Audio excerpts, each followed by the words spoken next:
వచ్చే నెల 5, 6న హైదరాబాద్ లో ఆర్టిఫిషియల్ ఇంటెలిజెన్స్ గ్లోబల్ సమ్మిట్ నిర్వహిస్తున్నట్లు తెలిపారు ఐటీ శాఖ మంత్రి శ్రీధర్ బాబు. కొండాపూర్లోని హైటెక్స్ లో జరిగే ఈ మెగా ఈవెంట్ లో విదేశీ ఐటీ సంస్థల నుంచి 2000 మంది డెలిగేట్స్ పాల్గొంటున్నారని చెప్పారు.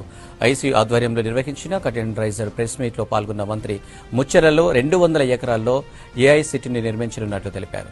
ప్రతి ఒక్కరి లైఫ్ లో ఆర్టిఫిషియల్ ఇంటెలిజెన్స్ భాగమైందన్న మంత్రి వ్యవసాయ రంగంలోనూ ఏఐ పాత్ర కీలకం కానుందని తెలిపారు. తారీఖు నాడు తెలంగాణ రాజధాని అయిన హైదరాబాద్లో హెచ్ఐసిసిలో నిర్వహించే ఈ ఆర్టిఫిషియల్ ఇంటెలిజెన్స్కు సంబంధించిన గ్లోబల్ కాన్ఫరెన్స్ దాదాపు 2000 మంది అంతర్జాతీయ స్థాయిలో జాతీయ స్థాయిలో ఉన్న అనేక మంది ప్రముఖులు పాల్గొంటా ఉన్నారు. రాష్ట్ర ప్రభుత్వం ముఖ్య ఉద్దేశం ముఖ్యమంత్రి రేవంత్ రెడ్డి గారి